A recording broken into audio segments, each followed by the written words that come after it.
बिस्मिल्लाहिर्रहमानिर्रहीम। आवाज़ आ रही है आप लोगों को?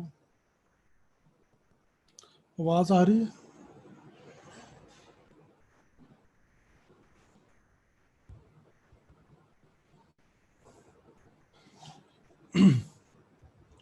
आज हम जो टॉपिक गो थ्रू करेंगे ये सल्फोनामाइड्स ड्रग्स, ग्रुप के ड्रग्स के अंदर हम देखेंगे वन बाय वन। याद रखिएगा फार्माकोलॉजी के अंदर जहाँ भी सल्फर का वर्ड यूज़ किया जाएगा, फार्माकोलॉजी में जहाँ भी सल्फर का वर्ड यूज़ किया जाएगा तो वो ड्रग ज़्यादातर एलर्जिक रिएक्शन कॉज करते हैं। क्लिनिकल यूजेज उनकी अपनी जगह पे, लेकिन अगर एडवर्स इफेक्ट की बात की जाए तो वो ड्रग जिनके अंदर सल्फर है या सल्फा ग्रुप है वो ड्रग एलर्जिक रिएक्शन कॉज करती है।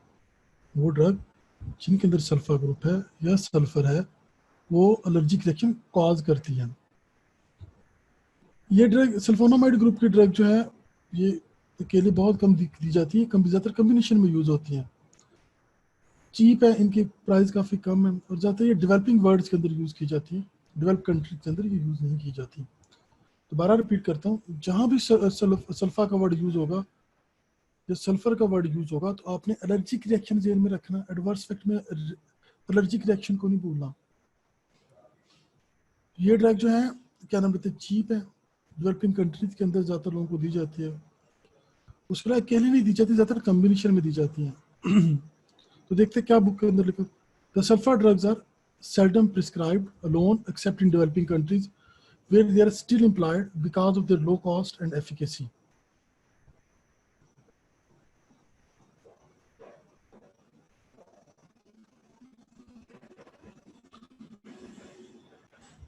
मैकेनिज्म क्या है इनका, ये जो है सल्फोनामाइड जो है ये डाइहाइड्रोफोलिक एसिड जो है उसकी सिंथेसिस को इनहिबिट करती है। सल्फोनामाइड जो है डाइहाइड्रोफोलिक एसिड की सिंथेसिस को इनहिबिट करती है। ये बैक्टीरियल एंजाइम डाइहाइड्रोटेरियोड सिंथेज को इनहिबिट करती है, जिसकी वजह से डाइहाइड्रोफोलिक एसिड की सिंथेसिस इनहिबिट हो जाती है। सल्फोनामाइड ग्रुप की ड्रग जो है ये बैक्टीरियल एंजाइम डाइहाइड्रोटेरियोड सिंथेज को इनहिबिट करती है, जिसकी वजह से बैक्टीरिया के अंदर डाइहाइड्रोफोलिक एसिड नहीं बन पाता, तो उसकी इनहिबिशन हो जाती है। सल्फोनामाइड बेटा ये डिटेल में वन बाय वन आपको करवाऊंगा, लेकिन आपको ये दो लाइनें एटलीस्ट याद होनी चाहिए। बाकी हम देखते हैं वन बाय वन इसका अंदर क्या है।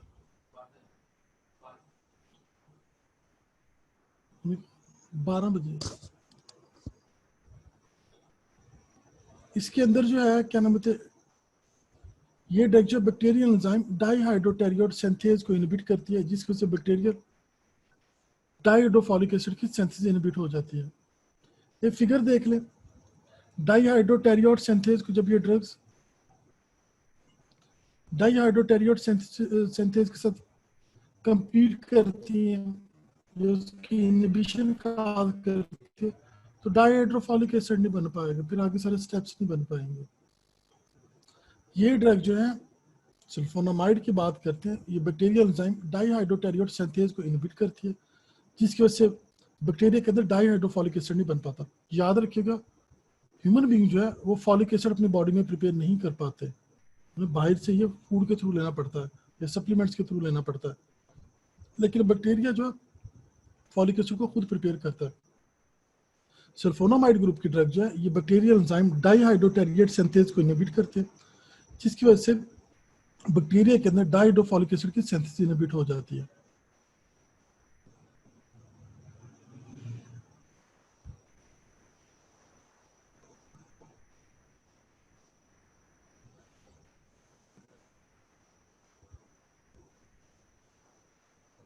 जी क्या मैकेनिज्म इनका सल्फोनामाइड्स का जो है,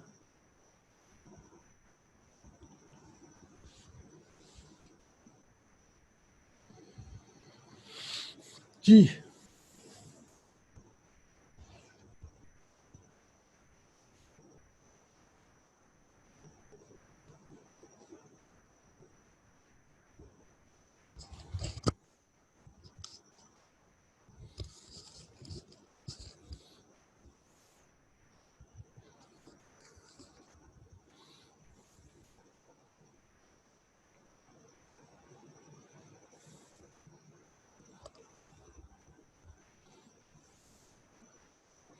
बाकी लोग भी मैकेनिज्म नहीं समझ लगा आपको। बैक्टीरियल एंजाइम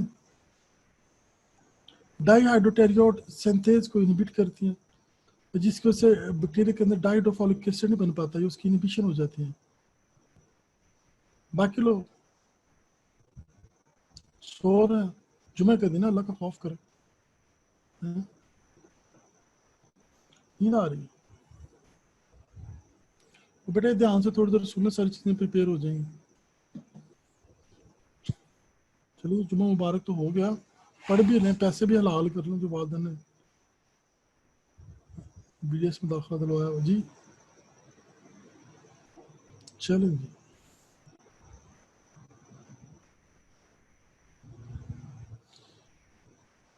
अब कहते हैं बैक्टीरिया के अंदर जो डाईहाइड्रोफॉलिक एसिड 3 चीजों से बनता है। पाबा या पैरा अमाइनो बेंजोइक एसिड से बनता है, टेरिडीन से बनता है, ग्लूटामेट से बनता है।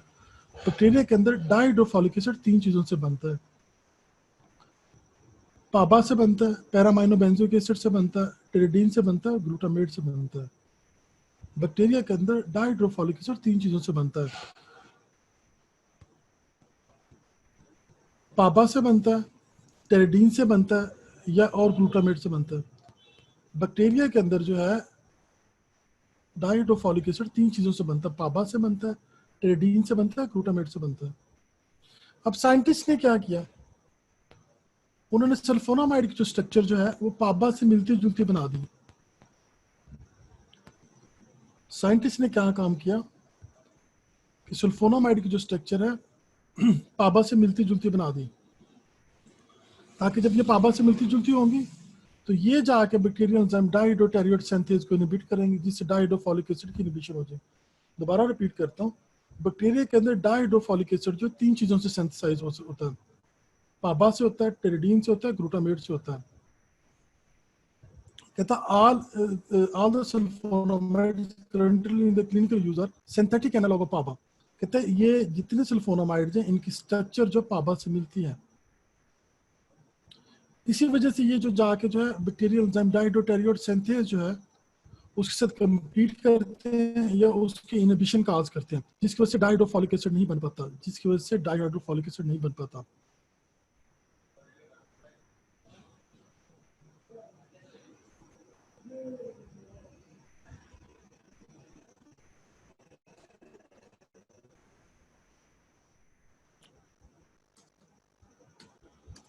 जी, डाइहाइड्रोफॉलिक एसिड किन 3 चीजों से बनता है?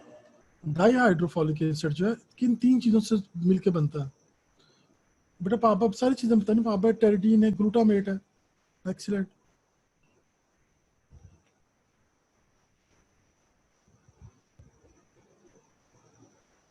पाना बेटा कोई लफ्ज नहीं है,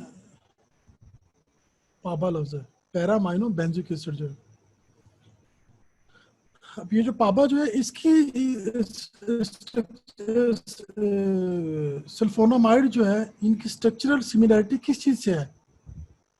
सल्फोनामाइड जो है इनकी स्ट्रक्चरल सिमिलैरिटी किस चीज के साथ है? एक्सीलेंट, पाबा के साथ है। तो ये ड्रग जाके, अब कंप्लीट मैकेनिज्म की बात करते हैं। अब जरा शुरू से एक्सप्लेन करें कि माइक्रो ऑर्गेनिज्म के अंदर जो डाइहाइड्रोफॉलिक एसिड किन 3 चीजों से मिलकर बनता है, उसके बाद जो सल्फोनामाइड जो उनकी स्ट्रक्चर सिमिलरिटी किसके साथ है, कौन से बैक्टीरियल एंजाइम पे जाके इनहिबिट करती है, जिससे डाइहाइड्रोफॉलिक एसिड की इनहिबिशन हो जाती है। बेटा कंप्लीट मैकेनिज्म जरा एक्सप्लेन करें, कंप्लीट मैकेनिज्म।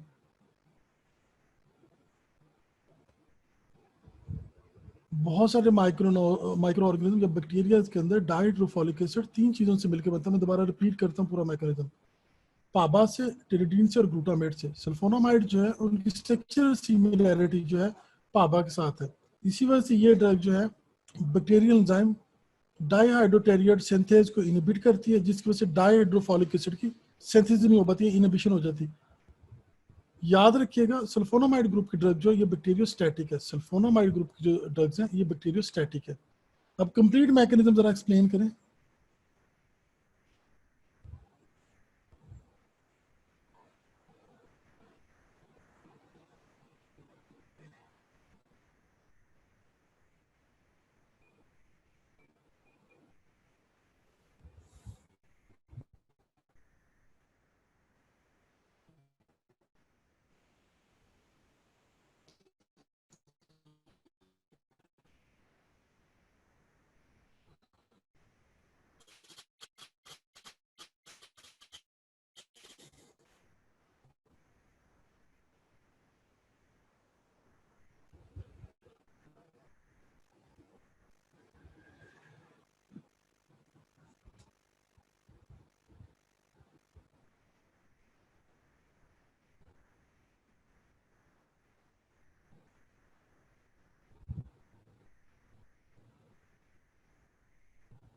ये ड्रग जो है बैक्टीरियोस्टैटिक है, ये बैक्टीरियोसिडल है। बैक्टीरियोसिडल वो ड्रग होती है जो बैक्टीरिया को किल कर देती है, स्टैटिक वो होती है जो उसकी ग्रोथ को रोक देती है। सल्फोनामाइड ग्रुप की ड्रग जो है, ये बैक्टीरियोस्टैटिक है या बैक्टीरियोसिडल है? बैक्टीरियोस्टैटिक ड्रग है जी। बाकी लोग सल्फोनामाइड ग्रुप की ड्रग जो है, ये बैक्टीरियोस्टैटिक है या बैक्टीरियोसिडल ड्रग है?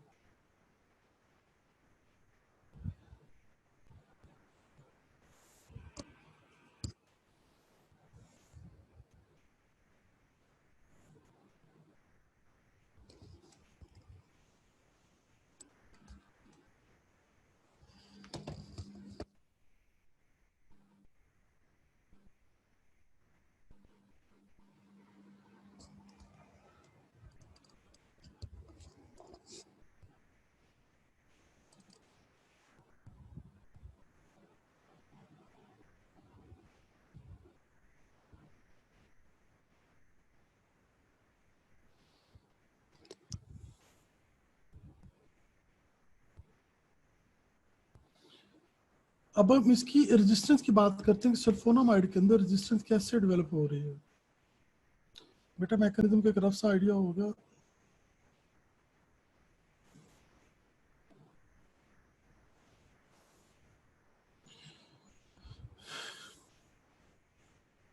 अब दो तीन चीजें हो सकती हैं रेजिस्टेंस के लिए।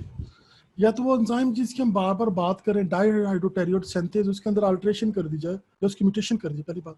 दूसरी उसकी परमेबिलिटी सल्फा ड्रग्स की जो वो सेल के अंदर कम कर दी जाए, या उनकी सेल के अंदर एंट्री कम कर दी जाए, या पाबा जो है उसकी प्रोडक्शन बढ़ा दी जाए। आप जितनी मर्जी पाबा के साथ कंपीट करें, प्रोडक्शन ही बढ़ा दी है। पहली बात, बैक्टीरियल एंजाइम जो डाइहाइड्रोटेरियोड सिंथेज जो उसको चेंज कर दिया जाए। सेलुलर परमेबिलिटी जो सल्फा ड्रग्स के वो कम कर दी, सेल के अंदर एंट्री कम कर दी जाए, या पाबा की प्रोडक्शन बढ़ा दी जाए। अब बैक्टीरिया तीन चीजों से बेटा सल्फोनामाइड के अगेंस्ट रेजिस्टेंस कर सकता है।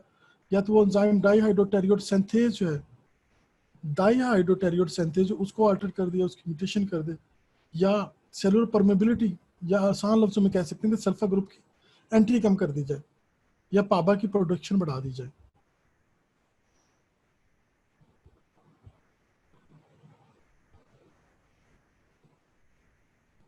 बेटा मैकेनिज्म को जब भी अपोजिट करते हैं,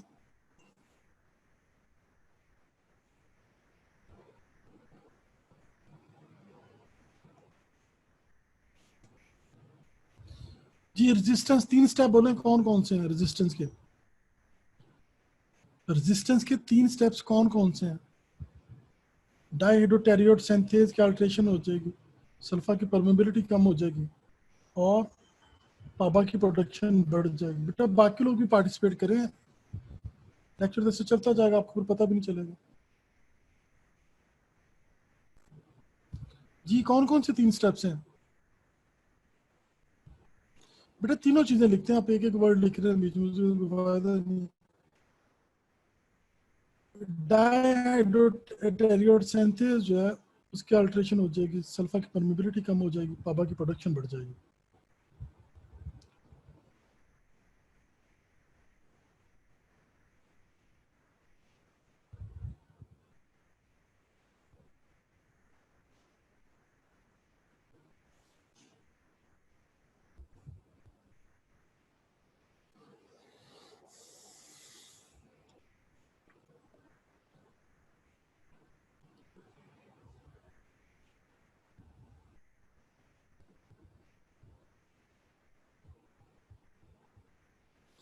जी बाकी स्टेप एक ही है, वो करेगा, बाकी नहीं करेगा कुछ भी।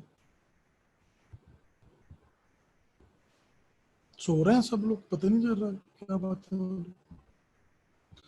ये देखिए फातिमा जाहिदीन लिख के तीन स्टेप लिखे बेटा, तीनों स्टेप लिखे, शाबाश।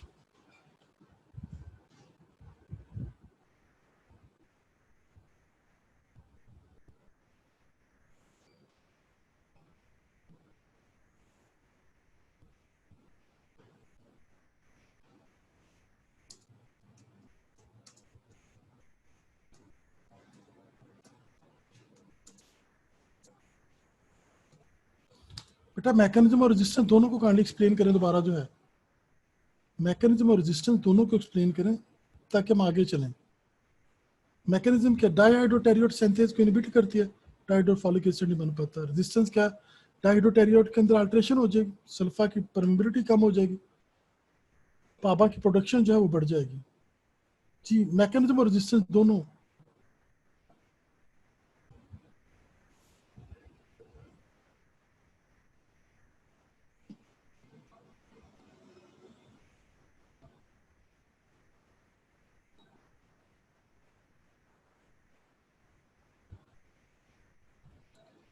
एक्सीलेंट, ये बहुत अच्छे मैकेनिज्म लिखे हैं बच्चों ने। बेटा आगे चले।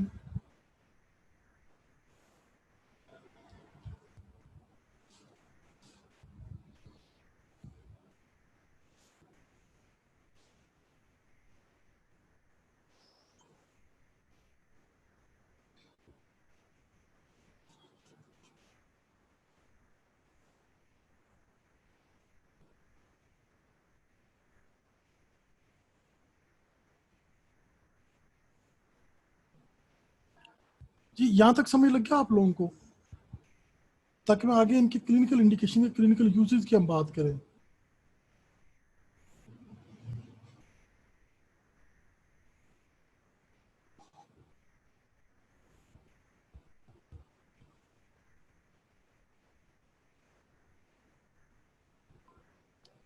अब जरा बैक पे आते हैं थोड़ा सा। सल्फोनामाइड, एस से नाम शुरू हो रहा है, तो ये ड्रग जो है एस से सासुअमा भी बनता है, मदर इन लॉ जिसे सासुअमा कहते हैं। तो ये ड्रग एक अच्छी सास की तरह एक्ट करती है सल्फोनामाइड की। जब भी हम क्लिनिकल इंडिकेशन की बात करेंगे तो ये एक अच्छी मदर इन लॉ की तरह, अच्छी सासू अम्मा की तरह काम करेंगे। क्या करेंगे,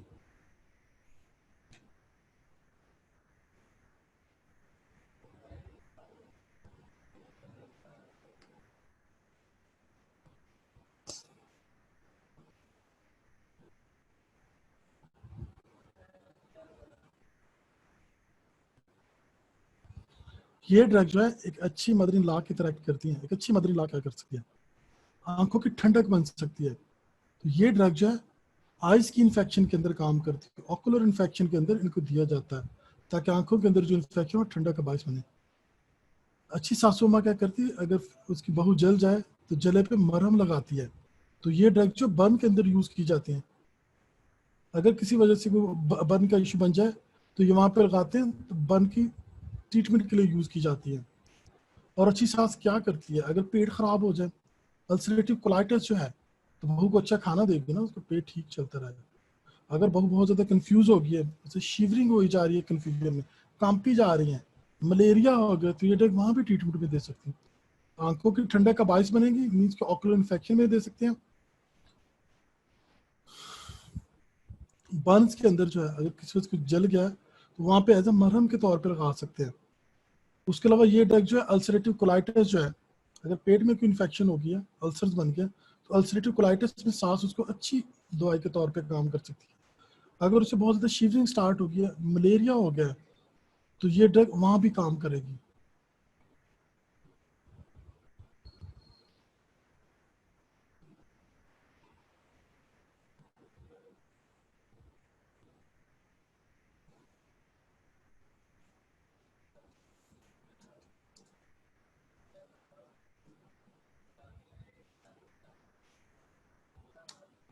बेटा गुड मदर इन लॉ की तरह इसके क्लिनिकल इंडिकेशन जो है,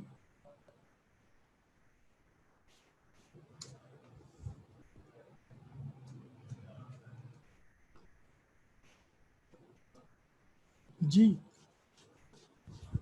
एक अच्छी सांस फीमेल तो ज़्यादा बेहतर जानती है कि एक अच्छी सांस क्या कर सकती है।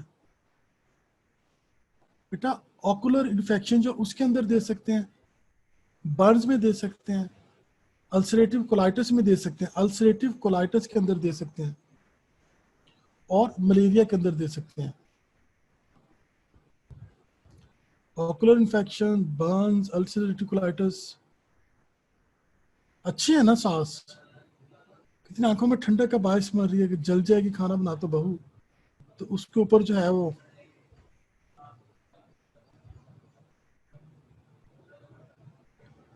आंखों में ठंडक पहुंचाएगी, जले पे ठंडक पहुंचाएगी, खराब पेट के अंदर उसकी हेल्प करेगी अगर जख्म हो गया है। और अगर उसे प्रेशराइज करने की वजह से जो है शिवरिंग स्टार्ट होगी, कांपी जा रही है कन्फ्यूजन से, तो उसमें भी उसकी हेल्प करेगी। जी इंडिकेशन बोलना बेटा, क्या क्या इंडिकेशन है?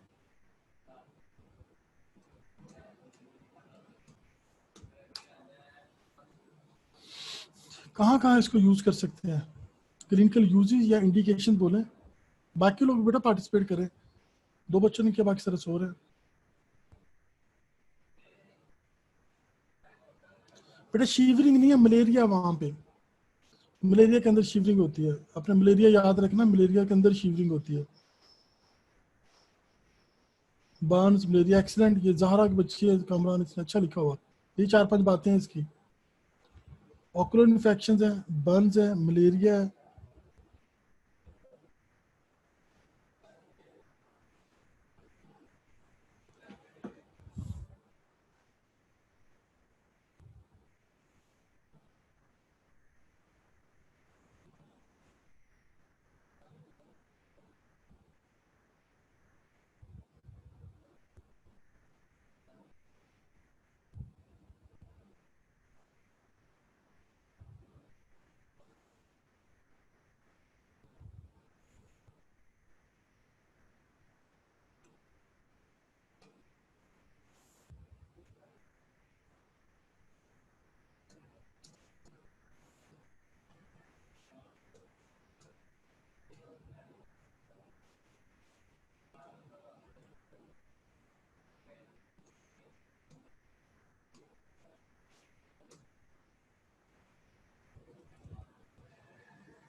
बेटा तीन चीजें हमने अभी तक की, हमने मैकेनिज्म पढ़ा, हमने रेजिस्टेंस पढ़ा, हमने इंडिकेशन। कहानी एक बार इनको दोबारा जल्दी जल्दी समराइज करते चले ताकि आगे चलें। इंशाल्लाह जब ये लेक्चर खत्म होगा मेजॉरिटी चीजें आपकी प्रिपेयर हो जाएंगी। जी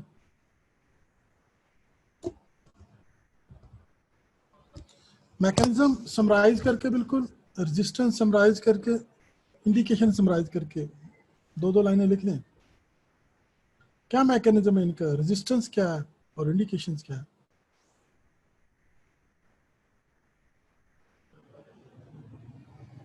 सो गए सारे?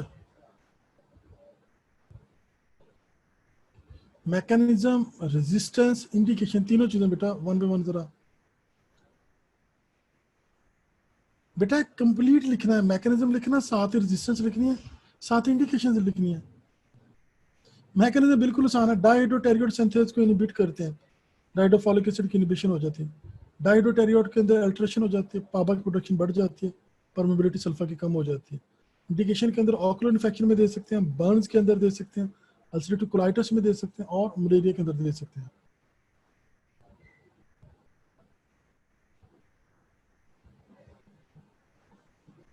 जी रेजिस्टेंस, इंडिकेशंस।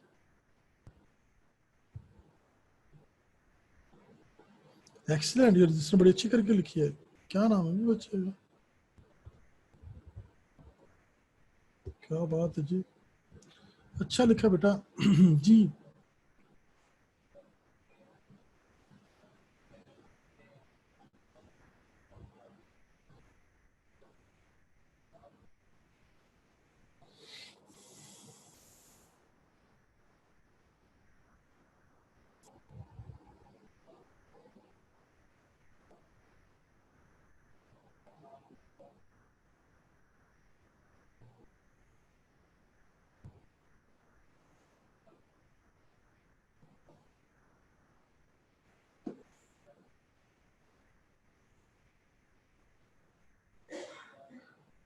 बाकी लोग बेटा बाकी सो गए, ये बाकियां पढ़ने के लिए नहीं आए हुए, टाइम पास करने के लिए बैठे हुए। मेरे रमजा नाम है शिराजी, बहुत अच्छा लिखा हुआ। जी बाकी लोग सो गए? चलो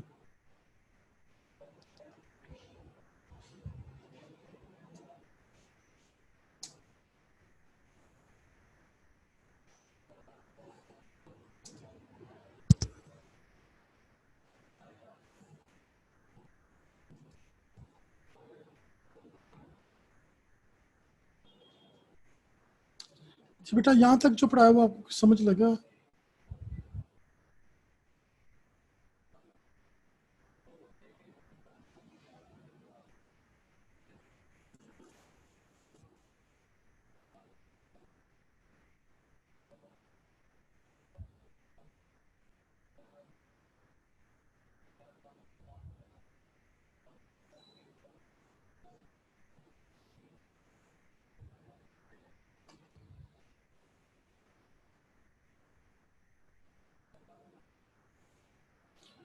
चलें जी, अब जरा हम इसके एडवर्स फैक्ट की बात करते हैं। Adverse,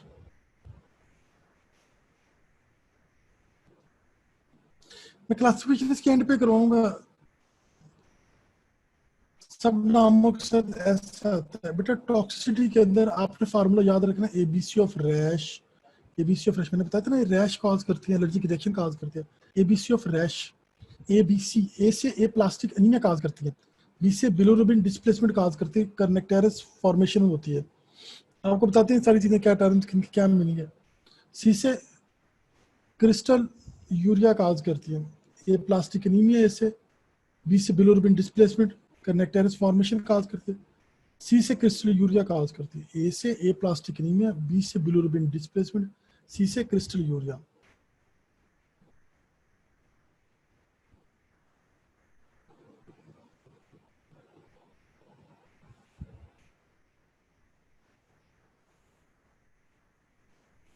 ji adverse effect A B C से क्या बन रहा है? ए से ए प्लास्टिक एनीमिया, बी से bilirubin displacement kernicterus formation cause करती है, सी से क्रिस्टल यूरिया काज करती है। जी ए से ए प्लास्टिक एनीमिया, बी से बिलोरुबिन डिस्प्लेसमेंट, सी से क्रिस्टल यूरिया काज करती है।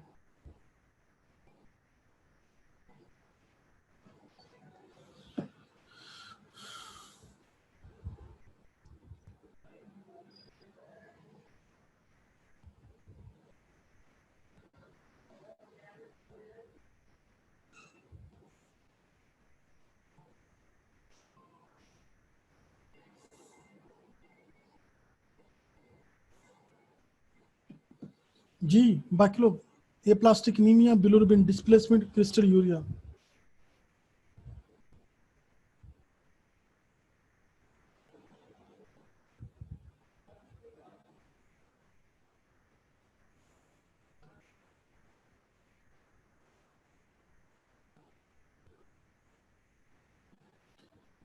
एबीसी ऑफ रैश, आर से रैश कॉज करती है, ए से एसिटाइलेशन कॉज करती है, addition of acetyl group, S से एसएलई, आर से रैश का काज करती है, ए से एसिटाइलेशन काज करती है, एस से एसएलई काज करती है, एस से haemolysis in glucose 6 phosphate dehydrogenase deficiency, S से हीमोलिटिक एनीमिया भी आप कह सकते हैं। एसिडिक ऑटोइम्यून डिजीज है, पैथो के अंदर इसको गो थ्रू करेंगे।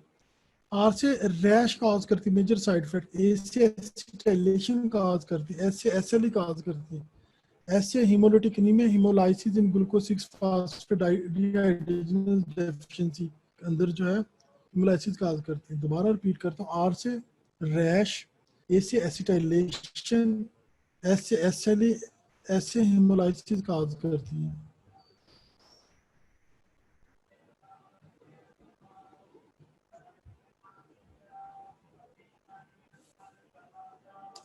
जी रैश को एक्सप्लेन करें जरा।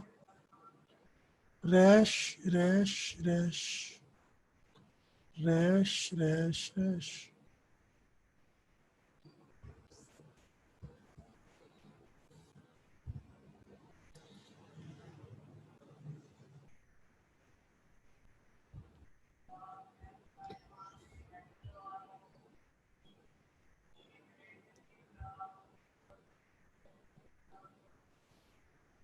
अब आपने सांस की जो है अच्छी बात है तो देखिए बेटा कि वो आंखों की ठंडक बनेगी, जले पे मरहम का काम करेगी।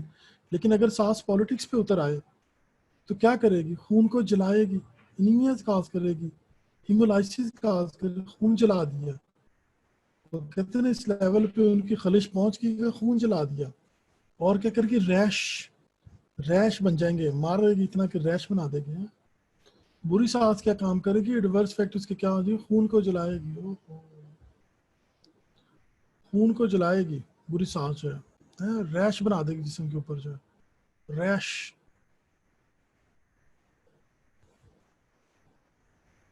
बाकी लोग बेटा,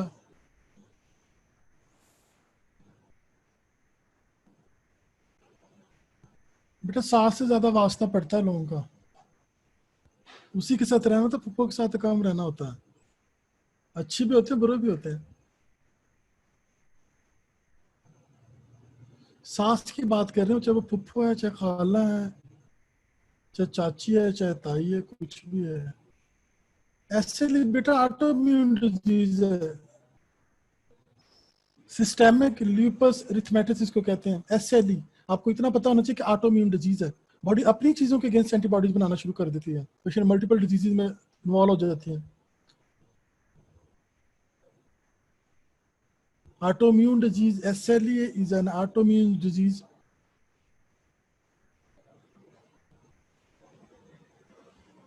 बेटा ऑटोइम्यून का मतलब होता है कि बॉडी अपनी ही चीजों के अगेंस्ट एंटीबॉडीज बनाना शुरू कर देती है।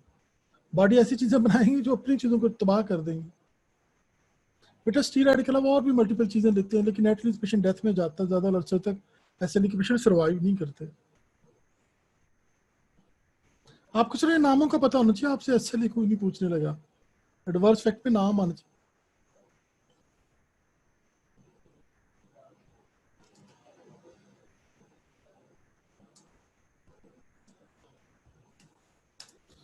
जी ABC of rash.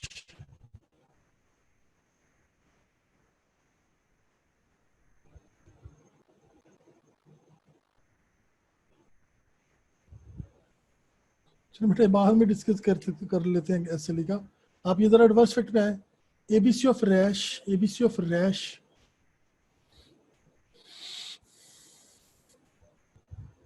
Adverse fact लिखें। ABC ऑफ रैश किन चीजों का एब्रीवेशन है?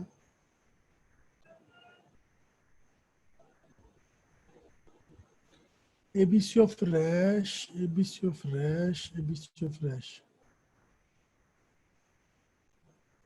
एक्सीलेंट, भी फातिमा ज़ादा ने बहुत अच्छा करके लिखा हुआ, सारे वर्ड लिखे सामने। Aplastic anaemia, bilirubin displacement, rash, haemolysis.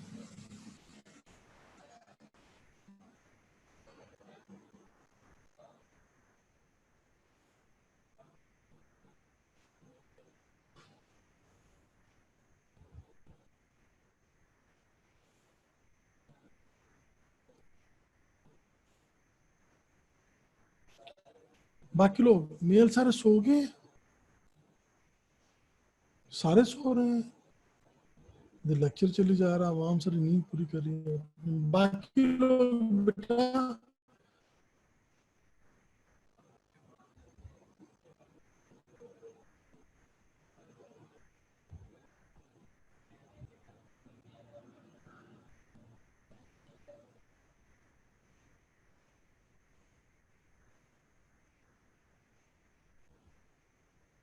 जी बाकी लोग,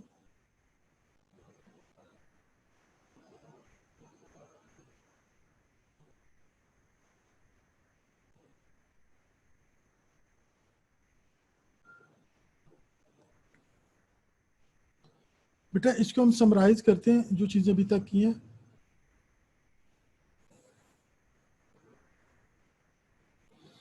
जो चीजें अभी तक हमने की हैं उसको समराइज करते हैं, फिर आपको क्लासिफिकेशन थोड़ी सी इसकी करवाते हैं।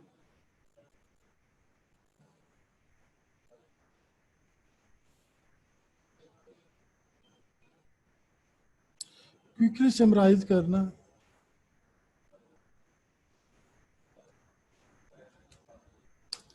Mechanism please. डाईहाइड्रोटेरियोड सिंथेज को इनहिबिट करते हैं, जिसकी वजह से डाइहाइड्रोफोलिक एसिड नहीं बन पाता।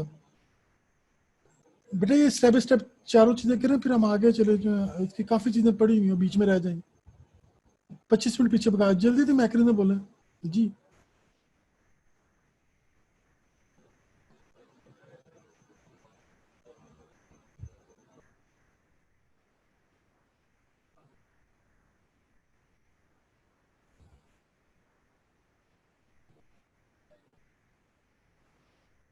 जी बेटा।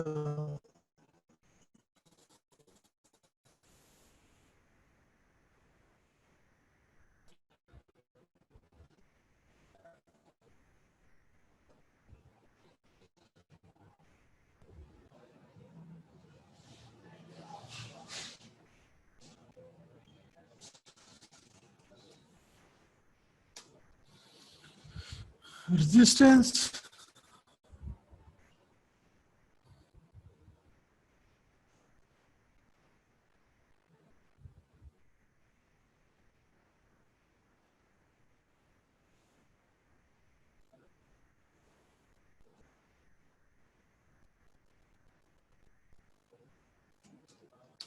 बेटा क्योंकि रेजिस्टेंस के स्टेप तीनों लिखे हैं, डाइडोटेरियोट के अंदर अल्टरेशन आ जाएगी, सल्फर की परमेबिलिटी कम हो जाएगी, या पापा की प्रोडक्शन बढ़ जाएगी।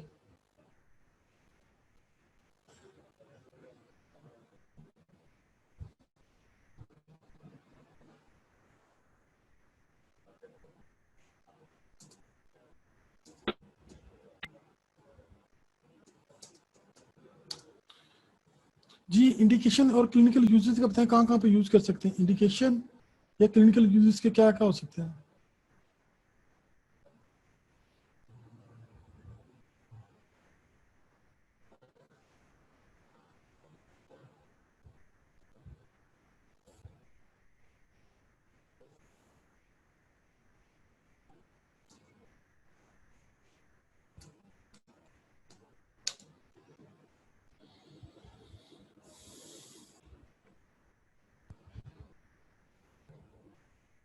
जी एडवर्स फैक्ट्स क्या क्या है?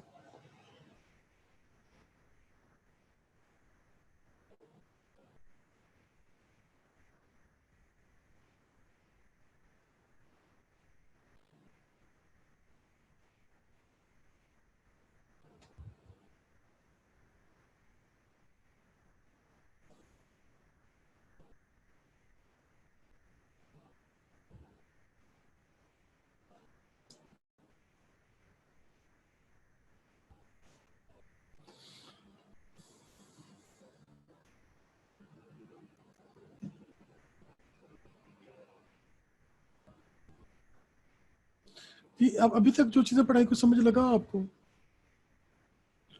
जो अभी तक हमने चार चीजें डिस्कस की हैं, हमने मैकेनिज्म को डिस्कस किया, हमने रेजिस्टेंस को डिस्कस किया, हमने इंडिकेशन को डिस्कस किया, हमने टॉक्सिसिटी को डिस्कस किया।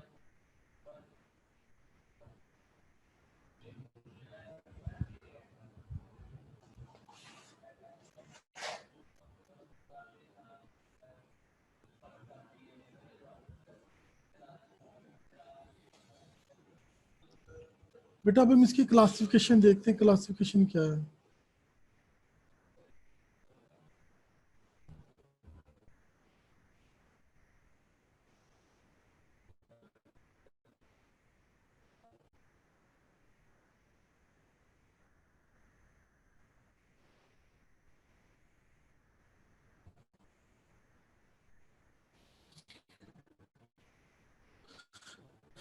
इस ग्रुप की ज्यादातर ड्रग्स के नाम जो एस के साथ है, तीन में डिवाइड किया गया है। आप हर ग्रुप की एक ही नाम देकर याद कर सकते हैं।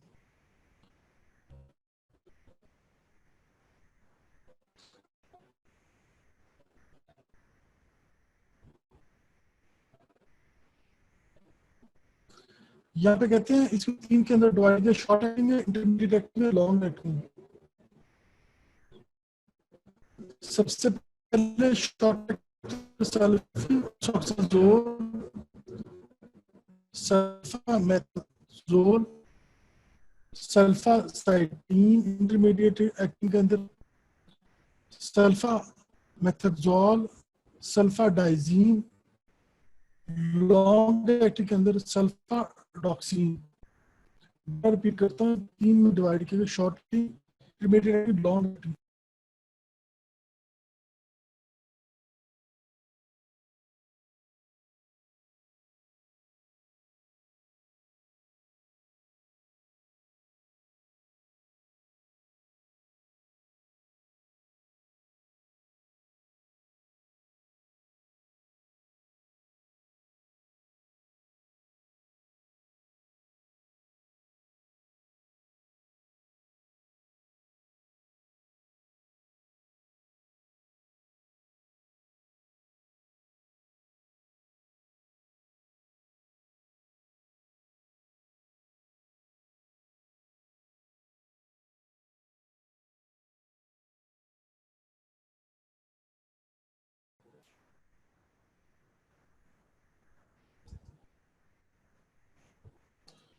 बेटा जीआईटी के लिए कौन सी ड्रग यूज करते हैं? सल्फासेलाजीन।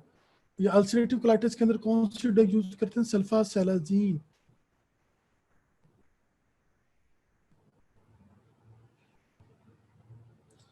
जीआईटी के अंदर कौन सी ड्रग यूज करते हैं? सल्फासेलाजीन। जीआईटी के अंदर कौन सी ड्रग यूज करते हैं? अल्सरेटिव कोलाइटिस के अंदर कौन सी ड्रग यूज करते हैं? सल्फासेलाजीन। लिखिए बेटा, अल्सरेटिव कोलाइटिस के अंदर कौन सी ड्रग यूज करते हैं?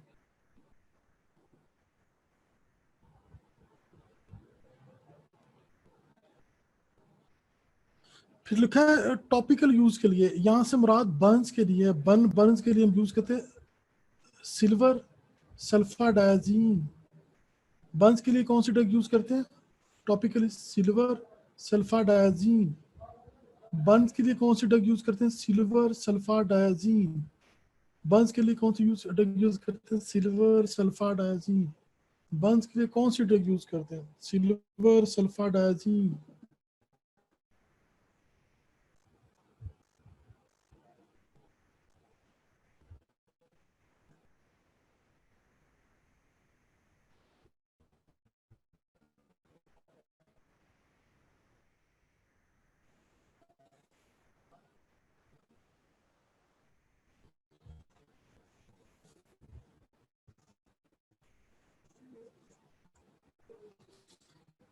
अब हमने इसी के अंदर ड्रग पढ़ी है जो इनके साथ कॉम्बिनेशन में देते हैं, ट्राइमिथोप्रोम। ट्राइमिथोप्रोम बैक्टीरियोस्टैटिक ड्रग है, डाईहाइड्रोफोलेट रिडक्टेज को इनहिबिट करती है। ट्राइमिथोप्रोम बैक्टीरियोस्टैटिक ड्रग है, डाईहाइड्रोफोलेट रिडक्टेज को इनहिबिट करती है।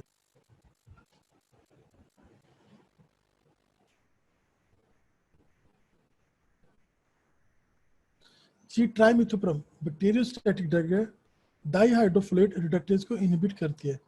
ट्राइमिथोप्रोम बैक्टीरियोस्टैटिक ड्रग है, डाईहाइड्रोफोलेट रिडक्टेज को इनहिबिट करती है।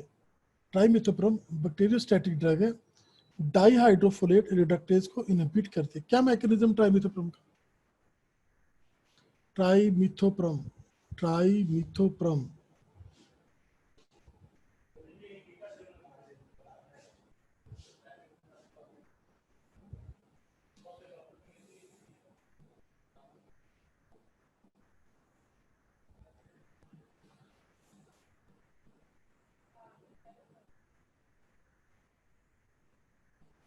सी ट्राइमिथोप्रोम बैक्टीरियोस्टैटिक ड्रग डाईहाइड्रोफोलेट रिडक्टेज को इनहिबिट करती है। ट्राइमिथोप्रोम बैक्टीरियोस्टैटिक ड्रग डाईहाइड्रोफोलेट रिडक्टेज को इनहिबिट करती है। ट्राइमिथोप्रोम बैक्टीरियोस्टैटिक ड्रग डाईहाइड्रोफोलेट रिडक्टेज को इनहिबिट करती है। कहते हैं इसकी कॉन्सेंट्रेशन जो हाई होती है प्रोस्टेट और वजाइनल फ्लूइड के अंदर जो है, इसकी हायर कॉन्सेंट्रेशन होती है वजाइनल फ्लूइड और प्रोस्टेट के अंदर जो है। इसको कॉम्बिनेशन फॉर्म में दिया जाता है सल्फोनामाइड के साथ, इसको ज्यादातर ट्राइमिथोप्रोम को कॉम्बिनेशन फॉर्म में देते हैं। आगे बताते हैं कॉम्बिनेशन फॉर्म में देते हैं तो क्या होता है। इसको क्लिनिकली कहाँ कहाँ यूज किया जाता है? इसको प्रोस्टाइटिस के अंदर और यूटीआई के अंदर यूज किया जाता है। ट्राइमिथोप्रोम को प्रोस्टाइटिस और यूटीआई के अंदर यूज किया जाता है। ट्राइमिथोप्रोम को प्रोस्टाइटिस और यूटीआई के अंदर यूज किया जाता है। और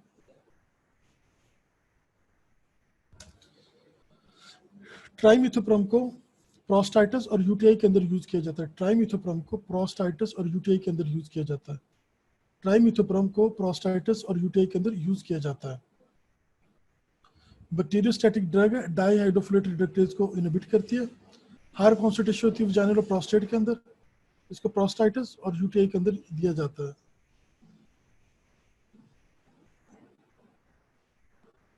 बेटा मैगेलो इनकी तमाम एडवर्स इफेक्ट के अंदर आइए एंड पे आएगा मैगेलोब्लास्टिक एनीमिया, लीकोपीनिया, पैनसाइटोपीनिया, हाइपरकलीमिया।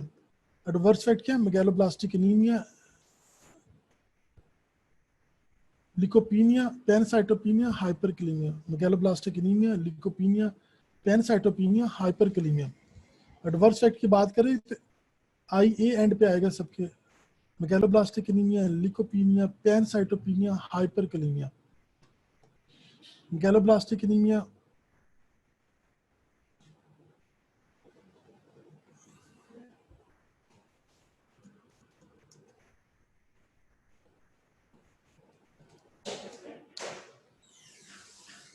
मेगैलोब्लास्टिक एनीमिया,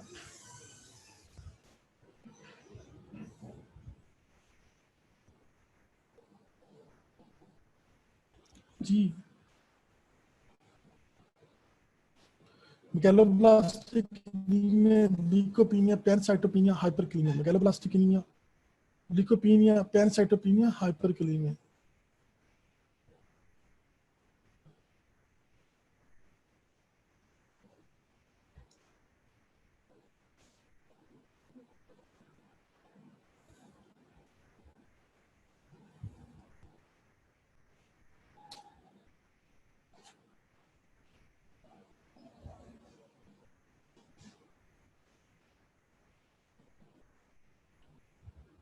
जी अगर इसमें कहा जाए कि नोट लिखे हैं तो बेटा 3-4 लिखने लाइनें लिखनी है आपने। बैक्टीरियोस्टैटिक ड्रग है, डायहाइड्रोफ्लोरेट रिडक्टेज को इनहिबिट करती है, प्रोस्टाइटिस और यूटीआई के अंदर देते हैं। उसके बाद एडवर्स फैक्ट में इसके अंदर megaloblastic anaemia, hyperkalaemia, leucopenia, pancytopenia. Note के अंदर बेटा मैकेनिज्म पहले लिखिए, मैकेनिज्म और साथ एडवर्स फैक्ट भी लिखने हैं।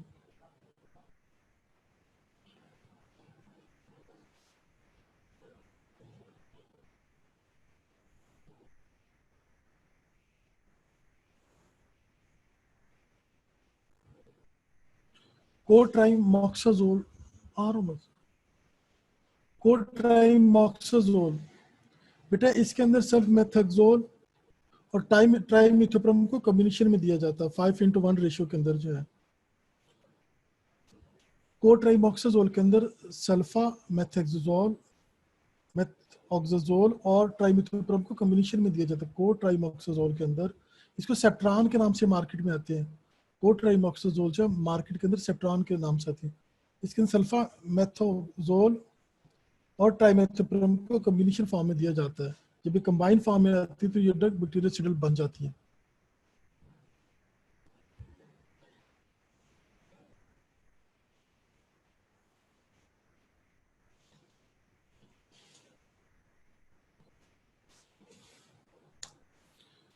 जी कोट्राइमोक्साजोल के अंदर कौन कौन सी ड्रग है? सल्फा मेथाक्सोल और ट्राइमिथोप्रोम। कोट्राइमोक्साजोल के अंदर कौन सी ड्रग है? सल्फा मेथाक्सोल और ट्राइमिथोप्रोम।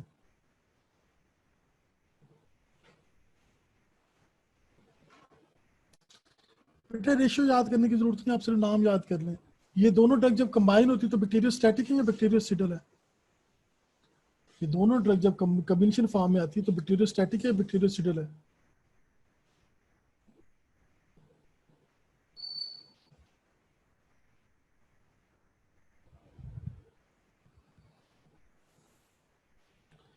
A mechanism the bactericidal activity is due to sequential blockade at 2 steps in the DNA synthesis. Sulfamethoxazole जो है ये इनहिबिट करती है फोलेट सिंथेस को और ट्राइमेथोप्रोम इनहिबिट करती है डाइहाइड्रोफोलेट रिडक्टेज को। सल्फा मेथोऑक्साजोल जो है ये इनहिबिट करती है फोलेट सिंथेसिस को और ट्राइमेथोप्रोम इनहिबिट करती है डाइहाइड्रोफोलेट रिडक्टेज को। जो है बेटा इनके एडवर्स इफेक्ट वही है जो हम पहले पढ़ चुके हैं। इनकी इंडिकेशन बहुत इंपॉर्टेंट है।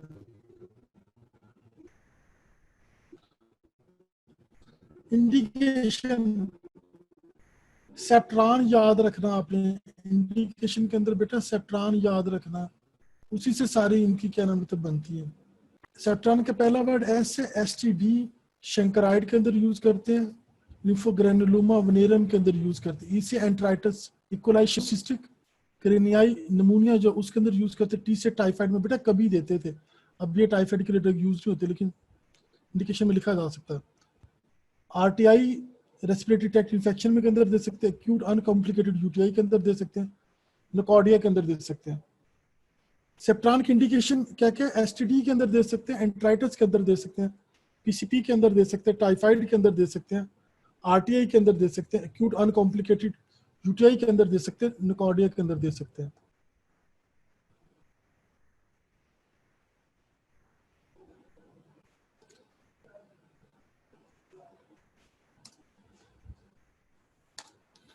जी कोट्राइमोक्साजोल की इंडिकेशंस क्या क्या है? एडवर्स इफेक्ट वही है जो मैंने पढ़े।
जी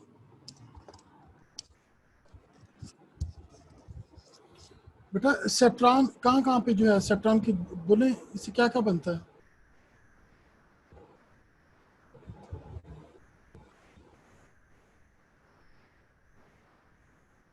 बेटा बाकी लोग भी पार्टिसिपेट करें, सो गए हैं सारे।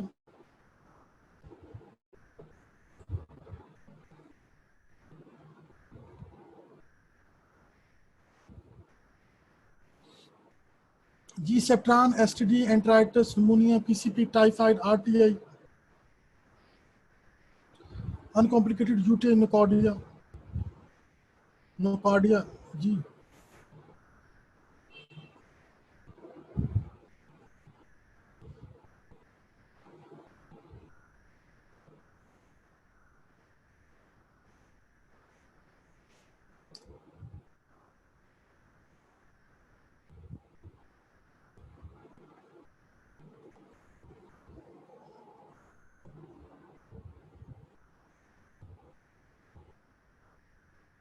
जी बेटा इंडिकेशंस बोले इसकी।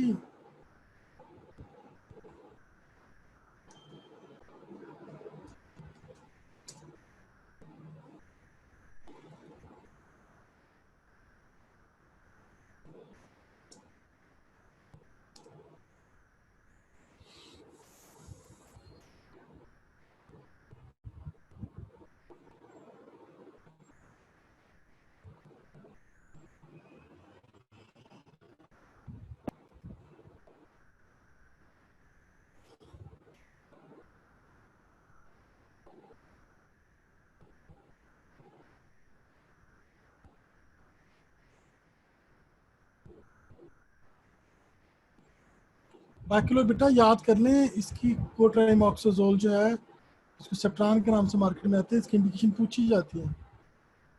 कोट्राइमोक्सोजोल ये जो कि सेप्ट्रान के नाम से मार्केट में आती है, इसकी इंडिकेशन पूछी जाती है।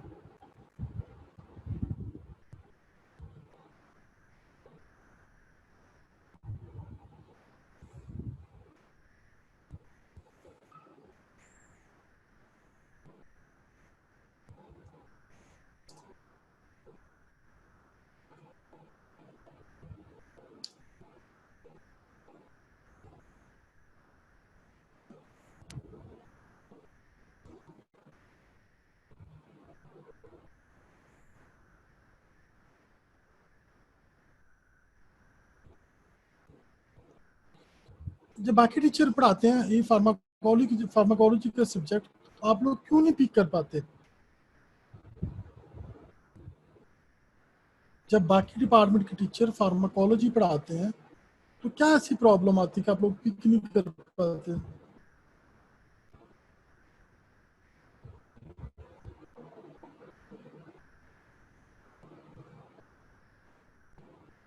मुझे फार्माकोलॉजी नहीं आती। फार्माकोलॉजी मेरे हालात बिल्कुल बहुत ख़राब किस्म के हैं।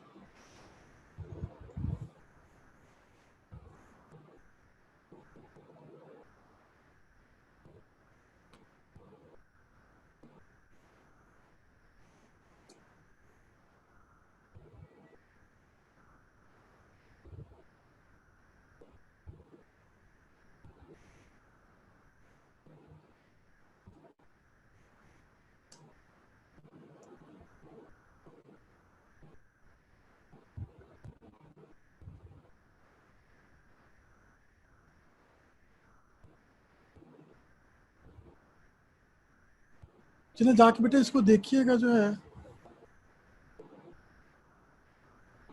बेटा मेरी कोशिश होती है जितना थोड़ा बहुत आपको पढ़ाएं वो तो याद हो जाए, एटलीस्ट लेक्चर के एंड पे लोगों को कॉमन बातें तो आती हो। बाकी लंबी चौड़ी गपशप का तो कोई फायदा नहीं होता। अब बुक से जिसने जाके पढ़े डेप्थ में जितना मर्जी पढ़ ले। कम से कम कोई भी आपसे सल्फोनामाइड का पूछे तो मैकेनिज्म की चंद लाइनें, मैकेनिज्म की चंद लाइनें, उसकी इंडिकेशन, उसके एडवर्स फैक्ट।